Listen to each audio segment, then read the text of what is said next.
A very healthy, warm good morning to all of you. Hello guys, good morning to all of you.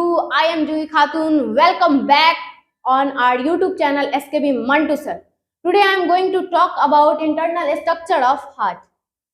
एक बार और Hello guys, a very healthy, warm good morning to all of you. I am Juhi Khatun and welcome back on our YouTube channel SKB Mantu Sir. Today I am going to talk about internal structure of heart.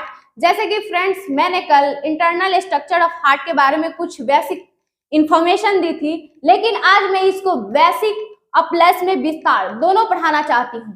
Internal structure में सबसे पहले हम लोगों ने पढ़ा था heart chamber, यानी normally एक टॉपिक मैंने बताया था हार्ट चैम्बर आता है, उसमें उस superior vena cava, inferior vena cava, ये सारा चीज आता है, लेकिन विस्तार में मैंने नहीं पढ़ाया था। लेकिन आज मैं पढ़ाऊंगी हार्ट चैम्बर को विस्तार से।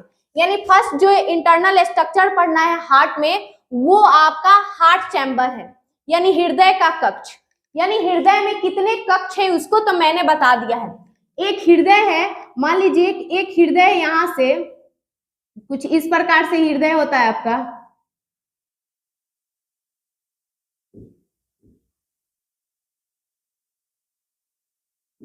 कुछ इस प्रकार से हृदय होता है। हृदय में आपका superior vena cava, inferior vena cava होता है। उसके बाद से इस हृदय में 4 चैम्बर होते हैं, यानी 4 चैम्बर होने का मतलब 4 कक्ष होता है। ठीक है, हम लोग चैम्बर की संख्या 4 पढ़े, कितने? 4। ये आपका हो गया राइट,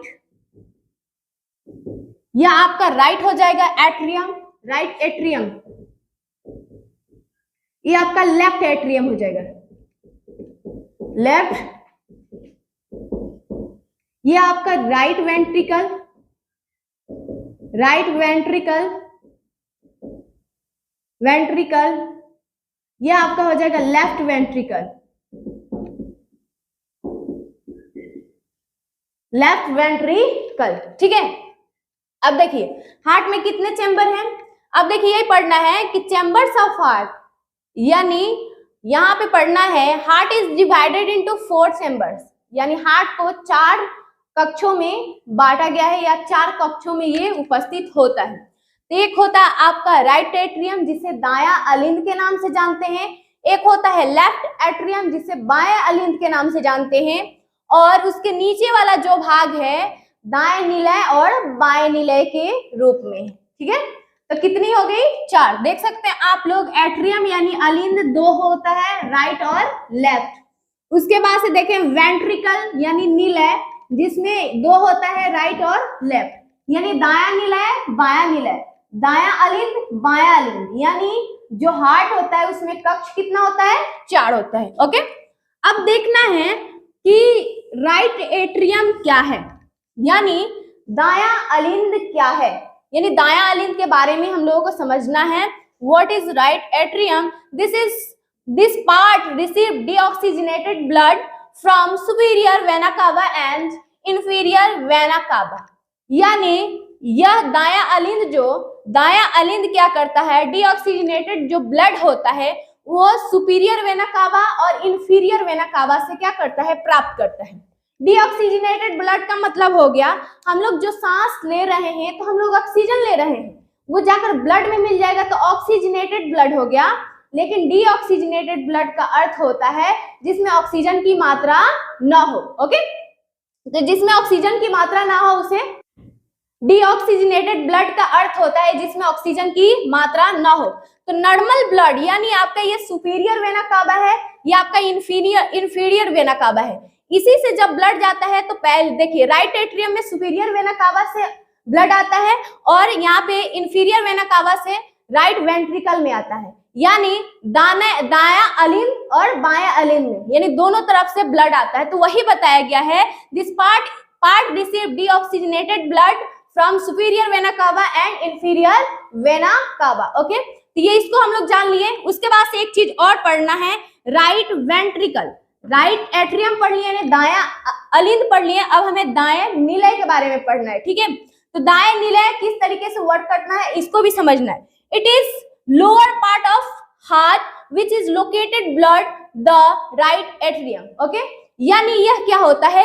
हार्ट वाला निचला भाग होता है, ये हृदय का निचला वाला भाग होता है जो दाएं अलिंद के जस्ट नीचे उपस्थित होता है, ठीक है। यानी दायां जो अलिंद है इसके जस्ट नीचे ये क्या है, राइट वेंट्रिकल यानी दायां अलिंद है वो उपस्थित होता है, जिसे हम दायां निलय के नाम से जानते हैं। ओके, अब हम लोगों को पढ़ना है और भी इसके बारे में कुछ स्पेशल नोट्स, यानी right ventricle connected with right atrium by tricuspid valve, ठीक है। अब देखो जो यहाँ पे देख सकते हैं राइट वेंट्रिकल यानी दाएं निलय जो है वो किससे कनेक्ट है, राइट एट्रियम से ये कनेक्ट है, इससे कनेक्ट है। और इसमें ट्राइकॉस्पिक यानी ये जो हार्ट होता है ना, इसमें कुछ इस प्रकार से संरचना बना रहता है, यानी यहाँ से ब्लड आया, फिर यहाँ से ब्लड आया, फिर इधर से क्या होता है, पास होता है, तो इसे हम वेल्व के नाम से जानते हैं। ओके, ये ट्राइकॉस्पिक वेल्व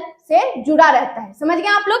उसके बाद से इसके बारे में एक और स्पेशल नोट्स है, it carry deoxygenated blood from right atrium, यानी ये क्या करता है, दाएं अलिंद से ये क्या करता है, डीऑक्सीजनेटेड ब्लड को लेता है and send to the lungs pulmonary artery, यानी ये क्या करता है, फेफड़े के धमनियों में इसे भेज देता है। कुछ इस प्रकार से यहाँ से निकला रहता है यहाँ से, तो ये क्या करता है, यहाँ से आता है फिर यहाँ से सेंड कर देता है, किसके, उसे क्या बोलते हैं, पल्मोनरी आर्टरी के नाम से जानते हैं। तो ये हमारा इंफॉर्मेशन था right atrium and right ventricle. अब हम लोग नेक्स्ट पार्ट में पढ़ेंगे, नेक्स्ट वीडियो में left atrium and left ventricle. तब तक के लिए धन्यवाद। यदि आप हमारे चैनल पर नए हो तो हमारे चैनल को सब्सक्राइब जरूर कर लें और वीडियो में कमेंट करना ना भूलें।